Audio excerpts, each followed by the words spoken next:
you. Who else could it be but your man Lou? Yeah.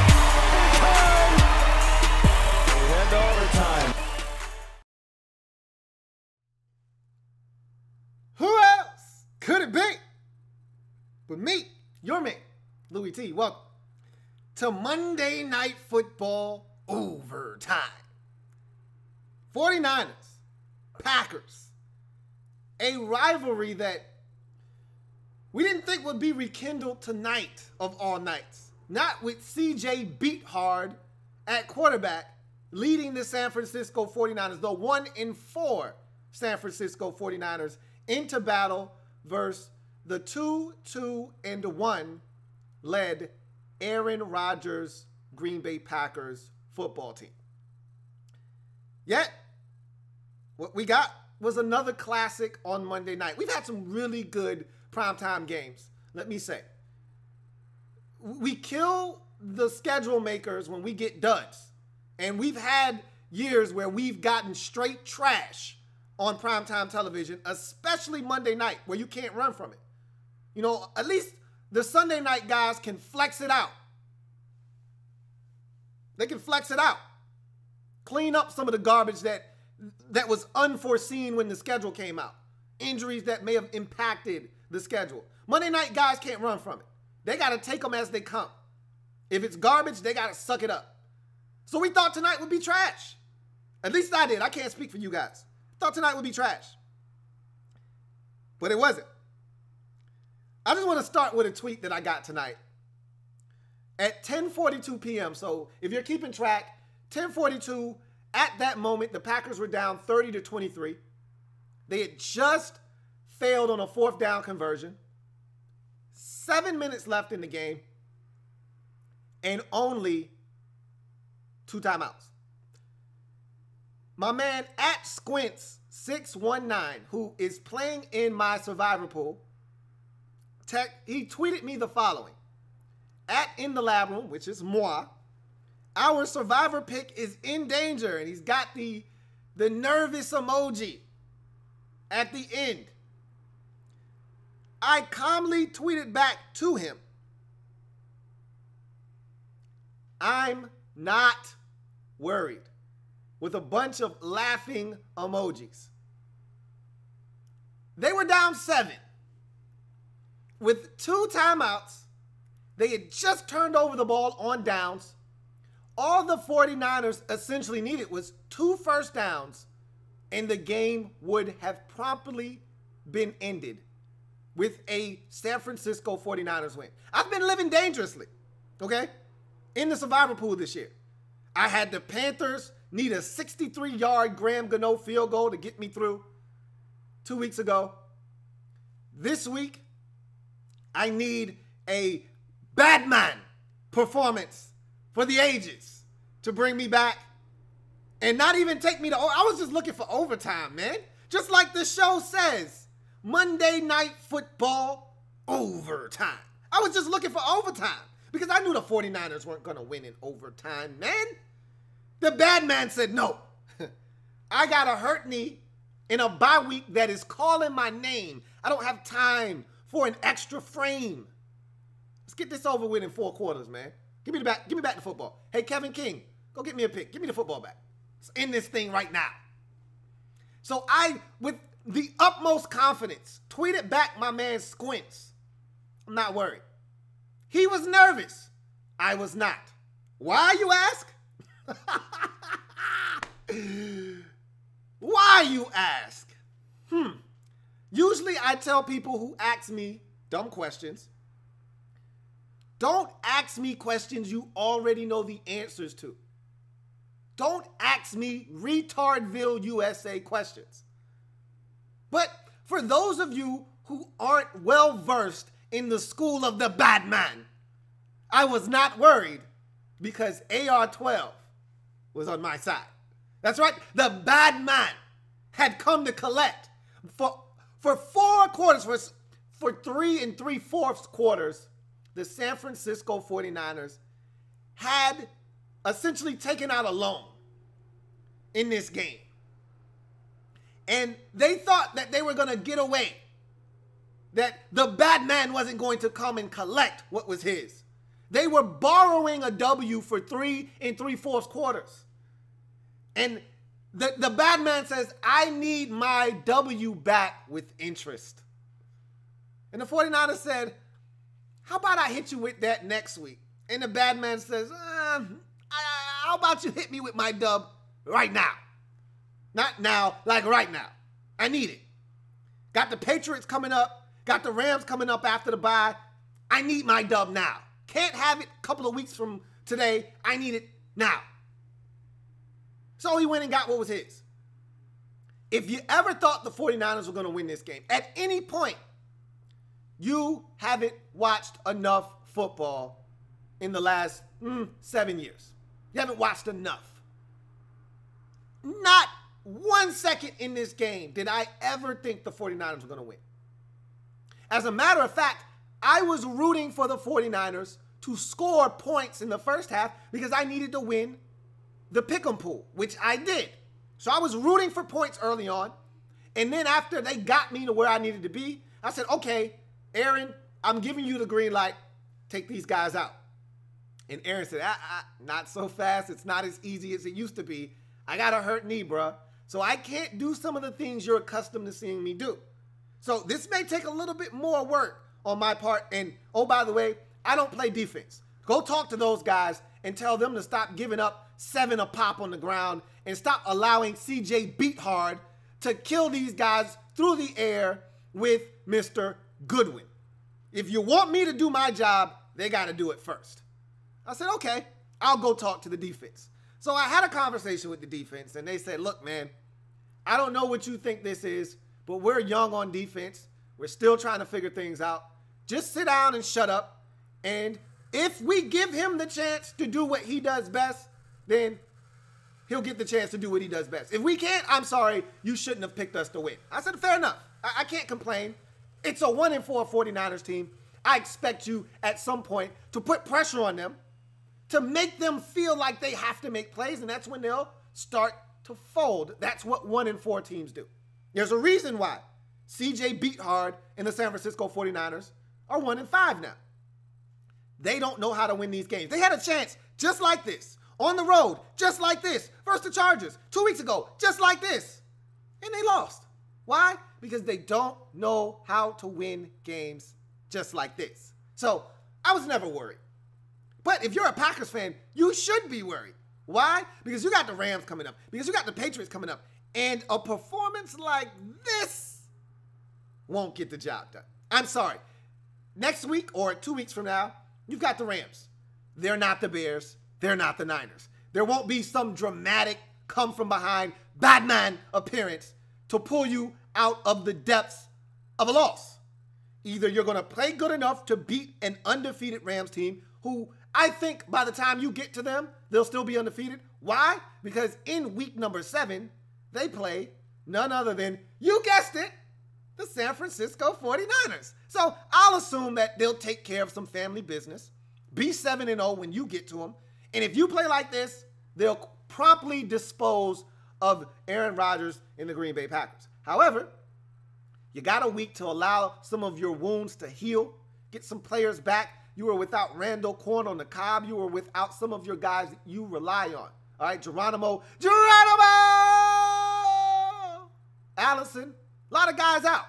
So you start to get healthy, start to get some guys back, and maybe, just maybe, the Batman will feel a week better come week number 8, and you got a shot. But let's talk about tonight's game, because this was a hell of a game. 33-30 Packers victory. Rodgers scores 10 in the final 2 minutes of the game to give his team the dub in typical Batman fashion. It was a rough go of it. Explosive plays by the 49ers early. CJ Beathard going to Marquise Goodwin. That was a deadly combination early. And for those of you who aren't aware of what Marquise Goodwin brings to the table, when he first entered the league, he was a track guy that just happened to be able to catch the football.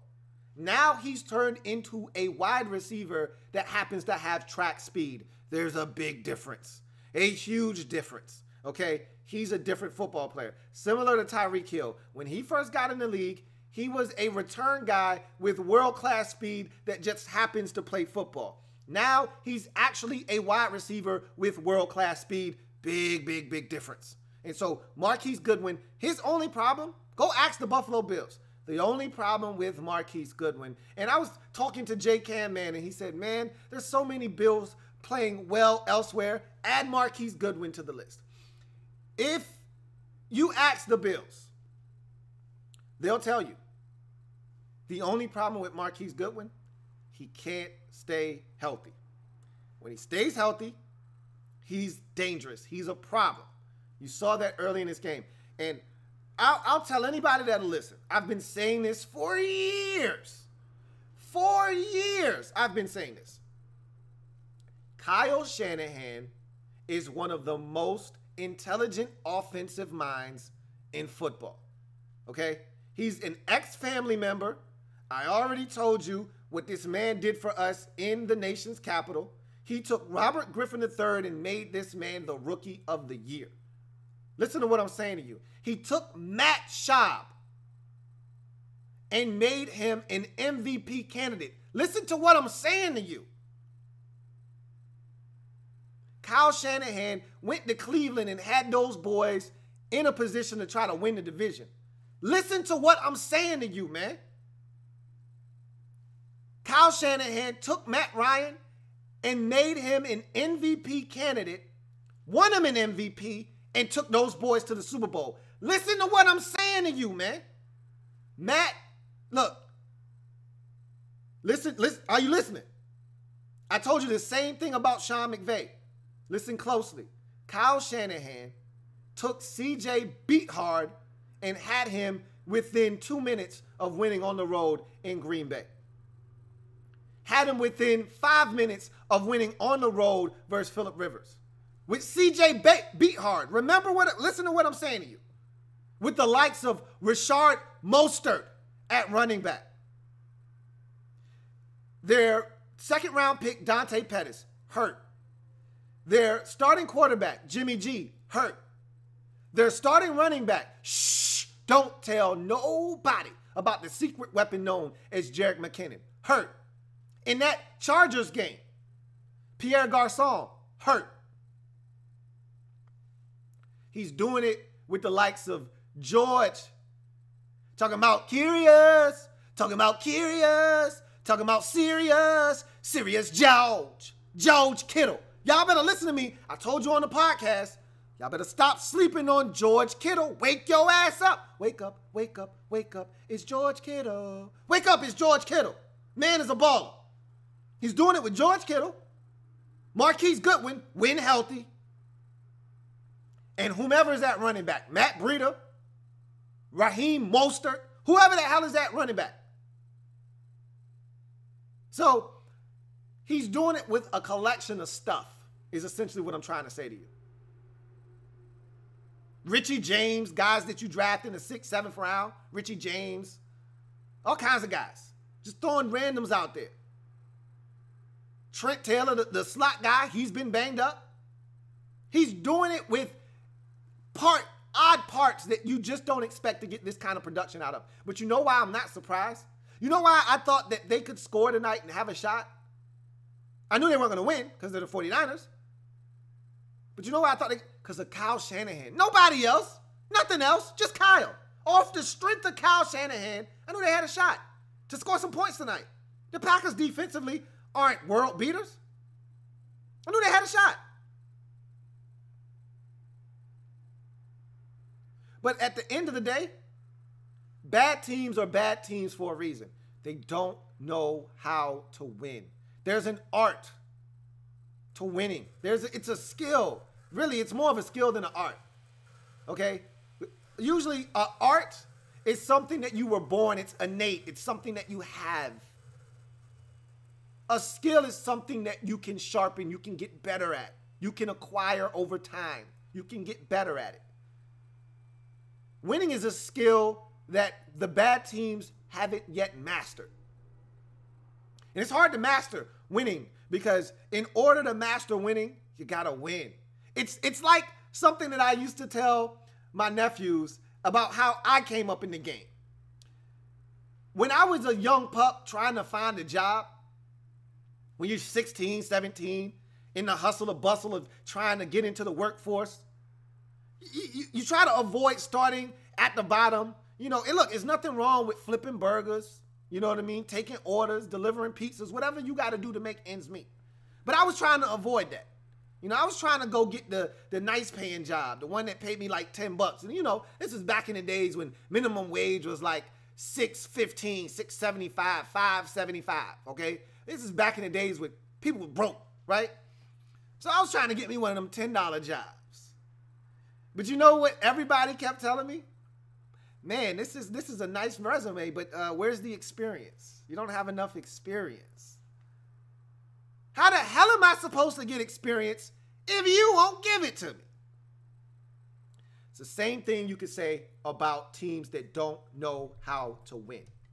How the hell are you going to win when you don't win? The only way you get better at winning is by winning. In the 49ers, they don't know how to do that. Conversely, the Packers do. Now, it's not always the cleanest. It's not always the most aesthetically pleasing, but the Packers find ways to win games, especially against the teams that they're supposed to beat, i.e. Chicago, i.e. San Francisco. Last week, they lost a game that they could have easily have won, but their kicker missed 5 kicks. What do you want them to do? Okay? What do you want them to do? So it's tough out on those streets when your kicker can't put it through the uprights. Ask the Chargers, ask the Browns, ask the Vikings. These teams will tell you it's tough out there on those streets to get a dub when your kicker's not cooperating. It's tough. The Packers could easily be 4-2 right now. 4-2. 5-1 maybe. I think they would have lost the Lions game whether he was making kicks or not. But if he makes the kicks in the stream of the game and the flow in which it was going, it changes the way that game is played. So I don't know. Maybe Matthew Stafford and company start to hear and feel footsteps as the bad man lurks. You can feel him. Even when he's not there, he's omnipresent. He's within a score, and you just start to look around, and you hear the whispers. Batman, Batman, Batman. Batman, Batman, Batman, Batman. Batman, Batman, Batman, Batman. You start to get nervous. You're breaking the cold sweats. And before you know it, the Batman strikes, and your team loses. That's what happened tonight. CJ beat hard, felt the footsteps. He heard them. He felt them. He heard the whispers. Batman, Batman, Batman, Batman. Batman, Batman, Batman, Batman. He's coming. He's coming. Batman, Batman, Batman. Hey, man, I can tell you, boy, the Packers, they're an intriguing team because they're so young on defense if they ever figure it out defensively. And you see bits and pieces of things coming together, but I still have the same problem with the Packers that I've always had with the Packers. They can't get consistent pressure on the quarterback. That's my biggest gripe with them. Nick Perry is getting paid to get to the quarterback. Nick Perry doesn't get to the quarterback enough. Nick Perry is their version of Ryan Kerrigan. Except Ryan Kerrigan is more productive than Nick Perry. But Nick Perry will end up with probably 8.5 to 10.5 sacks this year. Why? Because he's Nick Perry. He'll fall into some sacks. He'll get some coverage sacks. He'll be productive enough so that the fans don't turn on him. But if you're watching enough Packers football to know, then you know that Nick Perry isn't getting true pressure on a quarterback. Same thing with Ryan Kerrigan in Washington. If you know, you know. If you're not watching and you look up at the end of the season and Ryan Kerrigan has 11.5 sacks, which is good for 7th in the league, you're like, damn, Ryan Kerrigan is balling. Let me be the first to tell you and burst your bubble. No, he's not. Okay?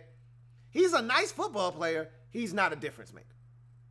So the Packers find themselves in that large group in the league because most teams don't have an elite pass rusher. One guy that you can count on to get to the quarterback. They're in the majority. There's a small minority that actually have difference makers. I am so upset that Chandler Jones is being wasted in Arizona because he's a true difference maker. He can get to the quarterback. He did it again. He did it again on Sunday. Forced a fumble that was scooped and scored against the Vikings. Not many teams in the league have one of those. You get upset when you see a team hoarding multiples. Anyway, if the Packers could ever find a way to get pressure on the quarterback with the secondary that I think is only going to get better as the season progresses because they're young in that secondary, and a linebacking core that I think is only going to get better because they're young at the linebacker position, look out for the Packers. Because offensively, with 12 under center, if he can stay healthy, it just seems like every week something's happening. He hit his hand on a helmet tonight. That's always problematic. Hopefully nothing's wrong there because he could have finished the game tonight. We learn tomorrow he broke his thumb. He's out for a month. You know what I mean? That kind of deal. Hopefully everything's good. He'll get this week to rest up the knee and hopefully come back stronger than he has been over the last month since injuring the knee. Bottom line is, with Rodgers in the lineup, they got a shot. They got a shot. So, in any event, tonight, you saw the young fellas at the receiver position. My guy, I was so proud of my guy, EQ, for making a play. Equanimous St. Brown, for making a play late when they had to have it. And I talked about this on Sunday night. Remember how I talked about the best in the game are greedy. They're not satisfied. How many teams around the league, after the catch by EQ on the sidelines with 11 seconds, how many teams in the league would have been content with that right there, sent their damn field goal kicker out on the field for that 45-yarder, because they were at the 28-yard line at that point. Send them out on the field for that 46, 45-yard field goal. How many teams in the league would have been content at 11 seconds? Don't want to do anything stupid, take a sack, throw the ball in bounds, and run out of time. How many teams would have been scared and left time on the clock, albeit a small amount, very minute amount of time left, but still so nervous that their quarterback is going to piss away an opportunity, they go kick the field goal. Nah, not one of the best we've ever seen do it. Nope, not Aaron Rodgers. He's greedy. He's pointing over to the sideline, hey, let me get one more. Let me get one more. And what does he do? Throw a dime to Devontae Adams to get him down inside the 15-yard line. Oh, shit. Now it's a chippy. You went from, hey, Mason might miss to, nah, Mason ain't missing this shit. Just like Brady last night, 3rd and 1, 3rd and 2. Think he's going to just go for the first down? Nope. Brady going for the jugular. I tell you, boy, man, these legends, boy, man, they greedy as shit, and they don't miss. That's the difference. CJ Beathard tried to do the same damn thing. What'd he do? Throw a goddamn pick. It ain't the same. In any event, God damn it. The young boys grew up tonight. Valdez Scantling had a nice game. EQ with the big catch. Hell, we even had a Jamon Brown sighting as he had a grab where he turned up the field and got a first down. So you saw all the young boys out there for the Packers with all the injuries at receiver. And that's the thing you got to respect and understand is that when you have a quarterback the caliber of Aaron Rodgers, you can put 3 rookies on the field. Still got to have Devontae Adams now. Don't get it twisted. But you can put 3 rookies on the field in the most crucial situation and still have confidence that they'll get it done. Why? Because you trust the guy pulling the trigger. You can trust the guy pulling the trigger. He's going to make everyone else around him better. Huge night for Jimmy Graham. He's a man. Big night for him. And they needed him because there were a couple of times there tonight where it was stale offensively for the Packers. And they needed a shot in the arm. And every time they were looking for it, Jimmy Graham delivered tonight. And I've been saying this. I love what the Packers have in their backfield. I really like Jamal Williams. I think I love Aaron Jones the most out of that group, though. Ty Montgomery brings what he brings to the table. It's a nice little group and collection of backs, man. Really like what they got back there. The Packers, I'm telling you, with time, they could become dangerous this year. They could become dangerous. I don't love their defense, but they're young. If they can find a way to get pressure on the quarterback, and I don't know where the hell it's going to come from. Generally, if you don't have a guy by now, then you don't have a guy, period. But anytime you got Aaron Rodgers, you got a shot. We've had this discussion before. You know what I mean? So, what a win for the Packers, and they had to have it. Now, you can't drop the 2-3-1 going into your bye with the Rams and the Patriots coming off the bye. You can't afford to do it. That division, the NFC North is wide open. Even the Lions got a shot in that thing. That's going to be an interesting. Over the next 4 weeks, we're really going to start to see that division take shape. Because if I still don't trust. The Vikings were struggling with the Cardinals.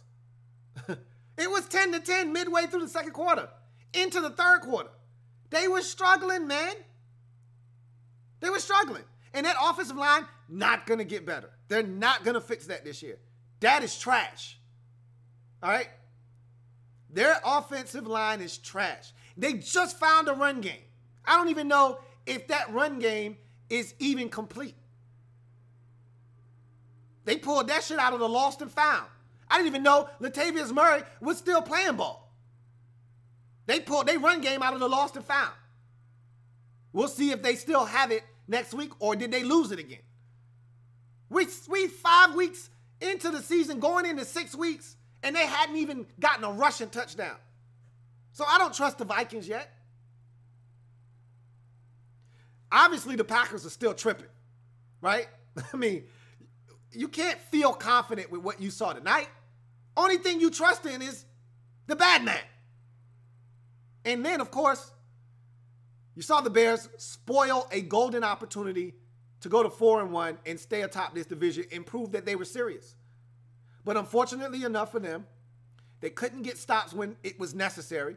They're giving up 75-yard touchdowns to Brock Osweiler and Albert Wilson. Hey, hey, hey, hey.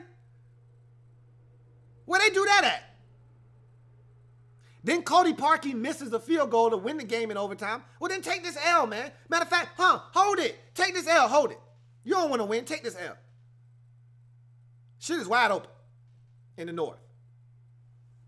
Meanwhile, in San Francisco, Kyle is building brick by brick the foundation of what's going to be a very competitive team for years to come. If Jimmy G is what he thinks Jimmy G is, and I have no doubt in my mind that Jimmy G is going to flourish under Kyle Shanahan. I am convinced. You can't tell me otherwise. If that's the case, then guess what? They're going to be a really dangerous football team because, as you can see, Kyle can scheme it up, okay? Kyle can scheme it up. Kyle Shanahan made Alfred Morris a 1,000-yard rusher in Washington. He made Robert Griffin III a Rookie of the Year, a division winner, and he had that team on the cusp of doing something great before the bottom fell out because Robert Griffin III wanted to be an ass. He had Matt Schaub and the Houston Texans going to the playoffs every year, and Matt Schaub throwing for over 4,000 yards. Arian Foster rushing for over 1,400 yards every year. Andre Johnson catching for over 1,500 yards every year. This shit is not a fluke. His track record precedes him, and it speaks for itself. The 49ers are going to be just fine if they can just stay healthy. Another year of acquiring talent, gaining confidence with these young players. You look out for the San Francisco 49ers, man. All right? So, weren't able to get it done tonight. Didn't expect them to. Love the fight that they showed tonight. Love the fact that they scored points, because guess what? I won the football pool because of it. So I appreciate y'all. Good looking out. And I see y'all trying to talk trash about Mitch Trubisky. I think I seen somebody. I'll get to the comments here in a second. I've talked too long. Let's get to the comment section. If you're out there, like the video. Let's get to some comments.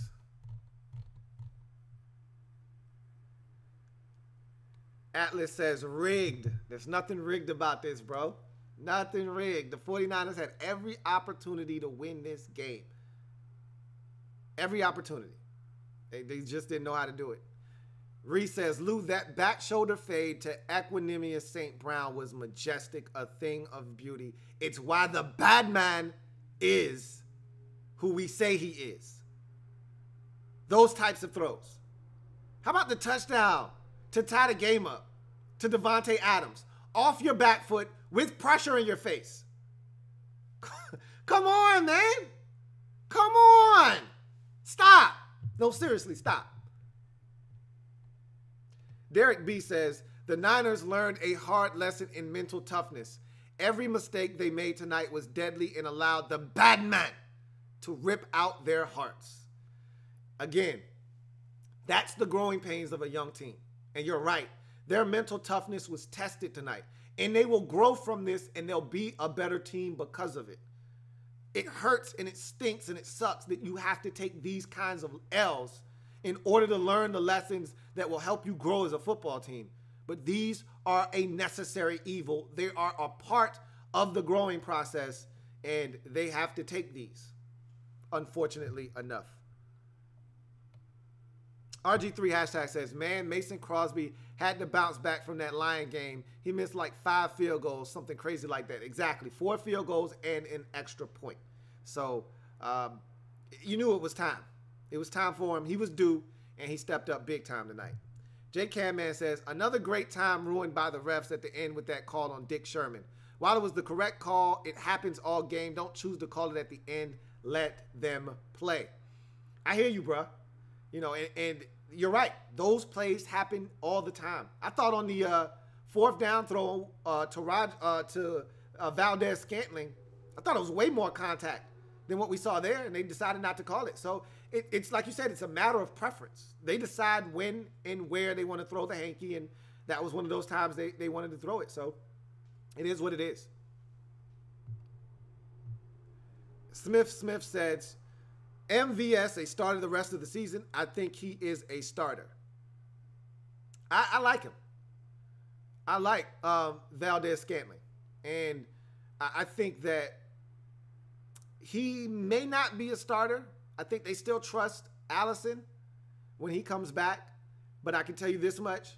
There isn't a big drop-off between he and Geronimo Allison, and it would not shock me that if push came to shove later on in the season as they gain more and more confidence in what Marquez Valdez-Scantling can do, that he doesn't become a starter eventually. They really like him a lot. So he may not be a starter when guys get healthy, but I think it wouldn't shock me that down the road, say week 10, 11, somewhere in there, 12, if he doesn't take over. Say Allison gets hurt again or he's out for an extended period of time, because I don't know what the extent of Geronimo Allison's injury is. But let's just say he's out for 3 weeks. You know, the bye week and then 2 weeks after the bye. And MVS tears it up. I could see him keeping a spot. Because I think Rodgers is starting to gain trust in him.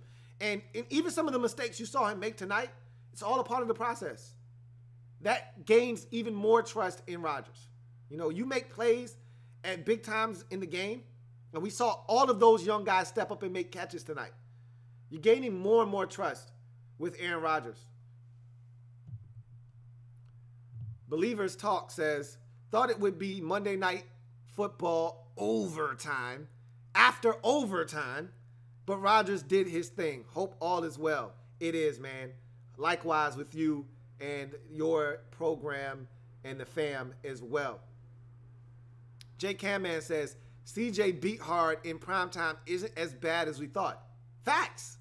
Thought he acquitted himself well tonight. He went out, played well, and if not for the late stages of the game and the pressure of the moment getting to him, I thought he actually performed hella good. You know? I was actually surprised. Reese says, what an interception that was by Kevin King. That's what I'm talking about. You see the young boys coming of age right before your very eyes. And that's why I think the Packers can get better on defense. That's a hell of a play by Kevin King. One, to run with one of the fastest receivers in the league. But two, and more importantly, and this is what I talk about all the time, And you know how I feel about these corners, not looking back for the goddamn football. I talk about this all the time. You have to turn and locate. I talk about being an LLCer. Look, locate, contest. You cannot contest if you do not locate. You cannot locate if you do not look. Well, this man not only stacked the receiver on his hip, he stacked him, which is gorgeous. He then looked. He located. And when I say he located at the very last moment. As he located ball, it was right there. And how many times do we see guys be in a position where the ball will find you if you just look? He didn't make a play on the ball. The ball made a play on him. But it was because he looked that he was able to pick it off. Pepe the YouTuber says, he's a bad man. Oh, he's so bad. Indeed. Sammer LD says, man, as soon as I saw Beathard throw that unfortunate INT, I knew the 49ers lost. You simply cannot stop the bad man in a 2-minute drill. JP says, sorry I didn't watch this game, but it must have been a good one. Yes, JP, yes, it was. I Got Munson said, A-Rod at his best. Can't wait to hear Skip Bayless's scary ass talking his usual BS. Reese says, Aaron Rodgers leads 2 consecutive fourth quarter scoring drives, and now he gets to go home to Danica Patrick. Hey, it must be nice. But that man earned that. Just remember that. Keep that in mind. J. Camman says, oh, y'all talking to each other.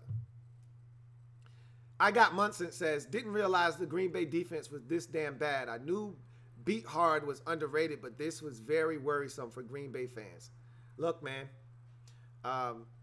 C.J. Beathard is a gamer. Much like Ryan Fitzpatrick, he's going to put his body on the line. He's going to do whatever it takes to try to win a game for his team.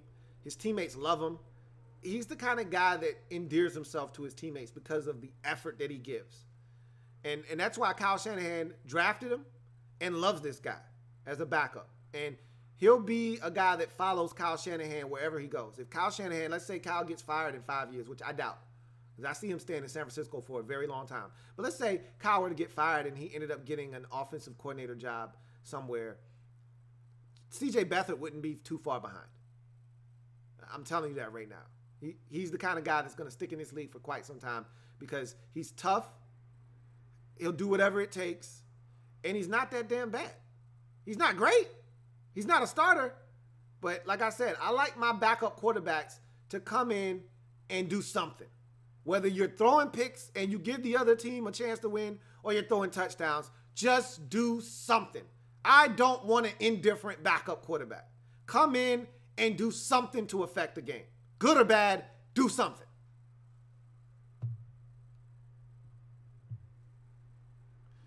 Reese says they should play Michael Jackson's Bad when Aaron Rodgers takes the field because he is bad. Captain Spartan says, I haven't been watching the Packers all season. How's my Louisville boy, Jair Alexander, been doing? Well, right now, I believe he's hurt. But before the injury, he was playing well. He was playing well. He's feisty. I like him. He's feisty.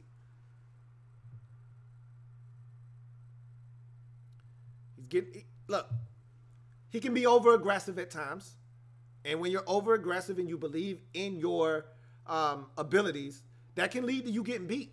This is not Louisville. This is not the ACC. I like him, though. I like him.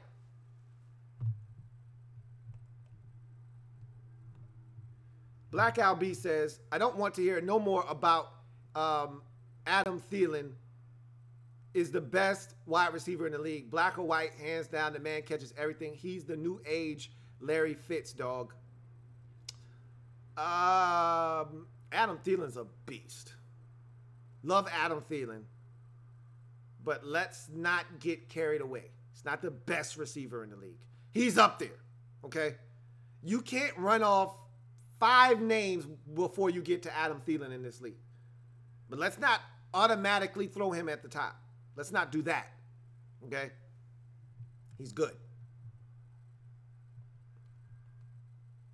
Young Mello says, that Panthers and Redskins game was lit. Too bad we took the L. Hashtag Panther Nation. I told you I was entrusting in you that you would go and bring back the dub for my boys. I appreciate it, man. I really do. Thank you. And I bet it was a good game. Went right down to the wire. Can't ask for much more than that.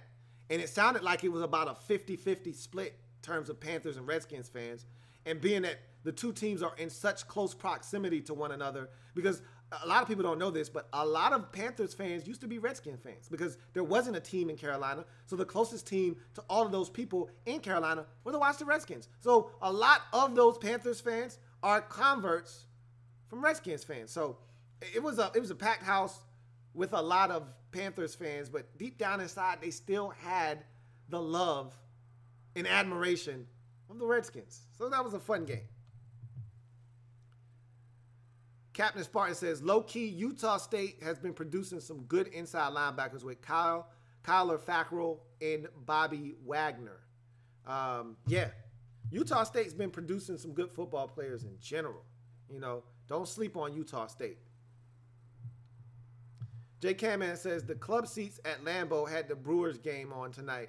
They are ironically obsessed with baseball in Green Bay. Who knew? Yeah, of course. Especially when your team's in the playoffs. Absolutely.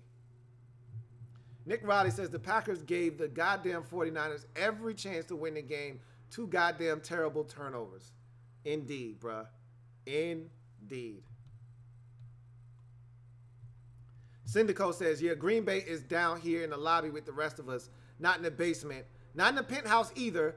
By the way, good win after 4 tries against Cam. I told you I was nervous. You did tell me that. You were the first person I thought about. You and my man Mello were the first 2 people I thought about when we won this game. You specifically because you talked about this last week when we got our ass whooped in this very spot. I was sitting in this same seat at the same time, and you said, hey, man, both of us have a bounce-back game next week. And I'm like, nah, bro, you got a bounce-back game, and you won, so you're not really looking to bounce back, not as much as we are, but you're going to beat us because you guys own us. And you was like, bruh, it's a bounce-back game for both of us. We shouldn't have won the game, and you didn't love the way that you guys performed in the win versus the Giants. And so I was glad to pick up the sloppy seconds that the Giants left, and we were able to get the dub. I'll take it any way I can get it. One thing you will learn about me, I am not a choosy guy. Beggars can't be choosers. You won't see me being picky at all. I'll take a dub any way I can get it. RG3 hashtag says, Aaron Jones needs that ball more. I think so too, man. I agree. I think he needs more touches.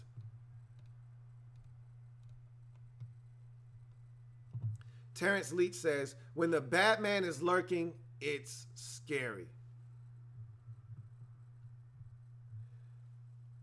The Black LB says, the Vikes were about to score until Cousins' ass fumbled and Arizona scooped and scored. We were about the only team that's worth a damn in the North. Now, I watched the game, so you can't lie to me. You can lie to everybody else. That was a 30-yard scoop and score, bruh. You weren't on the verge of scoring a damn thing, okay? You were in your own territory when he got hit from behind by Chandler Jones. And you can blame Cousins all you want. How about blaming your left tackle for getting beat by Chandler Jones like he stole something? Cousins tried to step up. Now, I can tell you this. He was oblivious to the rush behind him, which I can tell you firsthand. He's very oblivious to the rush. He will fumble. You've seen that already this year. Kirk Cousins leads the league in fumbles the last 3 years. So you know that if guys get around him and there's pressure, he will put the football on the ground. That being said, you weren't in scoring position. You were at your own 30-yard line, and he coughed the damn football up. And I talked about this. And just so you know, for those of you out there, lockdown coverage is out and available in podcast form.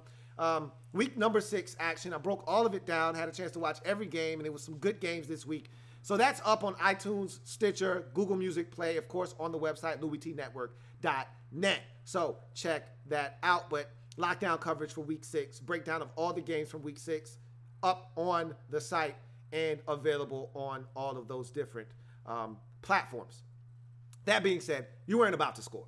Okay, trust me. I know what I saw. All right. And he did have another pick in the game, too. It was a hell of a play by Trey Boston to pick that off. Bottom line is, you guys did a good job of shutting. And I'll tell you this. I'm still not convinced that your defense is any damn good. Because Rosen looked like trash last week in a win versus the San Francisco 49ers on the road. He looked way better this week. 21 of 31. I thought he threw the football a lot more confidently. They looked a lot better this week than they did last. Only problem was you kept those guys from scoring any points. So, anyway, back to the comment section.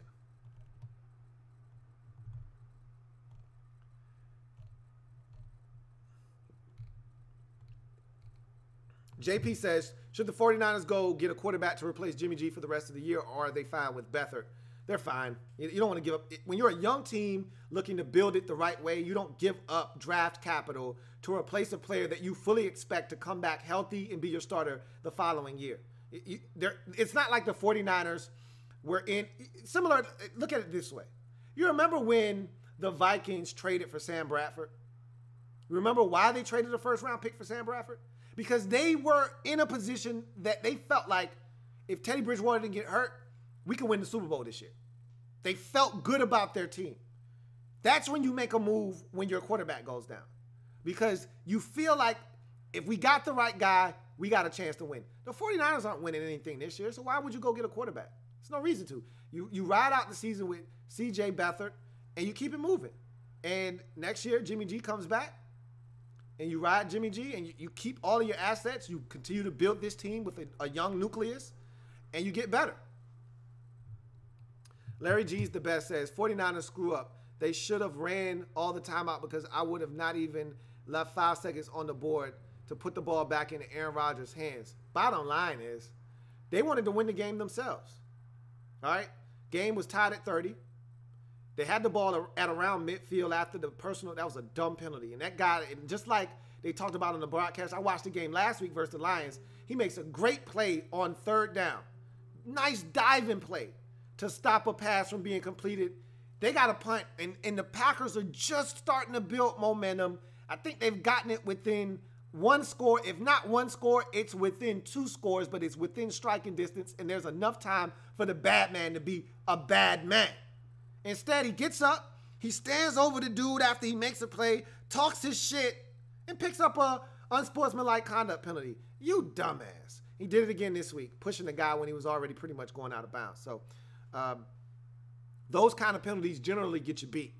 But luckily enough for him, his defense was able to pick him up, force a stop. And the 49ers were looking to be aggressive. They were trying to win the game. Scared money don't make money. I'm not mad about how that situation unfolded. They just didn't make any plays. Packers did.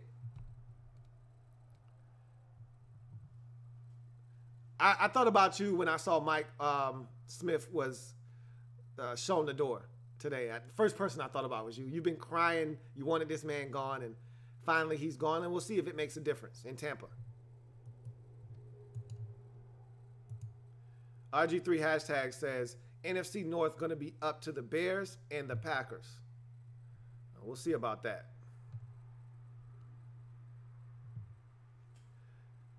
The Black L.A.B is laughing at what I do not know. But anyway, JP says, it's finally Dallas week. I know you're excited. I am definitely excited. We'll talk more about that tomorrow, obviously, during the Redskins report. Nick Riley says, our defense will be all right. The red zone defense was fantastic, getting better each week. It was. I agree. I'm still a little sketchy because it was Arizona. It's only so much. Again, you want to build confidence. I don't give a damn who the opponent is. Shut them down. And that's what you did for the most part yesterday. If not for a scoop and score off of a fumble, you surrendered 10 points yesterday. So, and 7 of which was late in the game when you were up 27-10. So, it's cool. Black L.B says, I know our line is ass, and I meant wherever we were on the field, 30 or 40, whatever, we were going to score on that drive. I got you. It's hard for me to say you were going to score on that drive, but okay, I get what you're saying.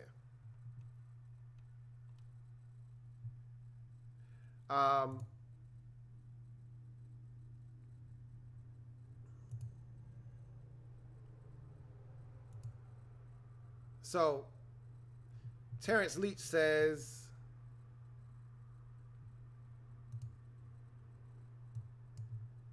Don't forget to shoot a like for the stream and don't sleep on lockdown coverage. Y'all check my lockdown coverage out.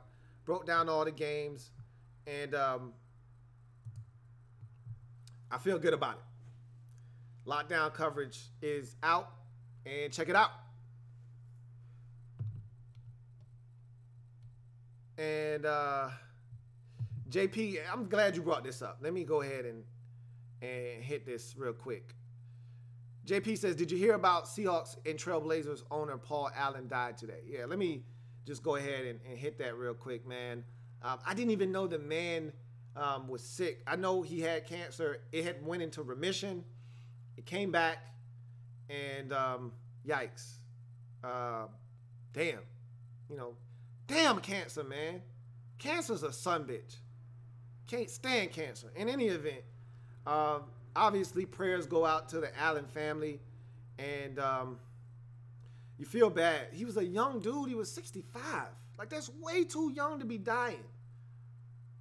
And the man was such a good owner. I love the way he ran both Portland and Seattle, those two franchises. It's so hard to put into words what a guy like that means to an organization and to a city and to a community, because he was a big figure out in the Pacific Northwest. So, again, my heart goes out to their entire family and that entire organization. And, you know, damn, you know, Paul Allen gone at 65. It's crazy, man. Way too young. Way, way, way too young. Ricky L says, do you think Howie pulls the trigger and trades for Bell or Shady? I think if he were going to pull the trigger on one of those guys, it would be Shady. Bell would be the pricier of the two, I believe. I think you could get Shady for a second. If I'm the Steelers, maybe even a third. If I'm Buffalo, I'm holding people hostage. I want a second for Shady. If I'm the Steelers, I'm holding Le'Veon Bell hostage. I want a first. If you ain't talking first, ain't even no reason to pick up the phone. So, yeah, I'd give it up for sure. We'll see what happens.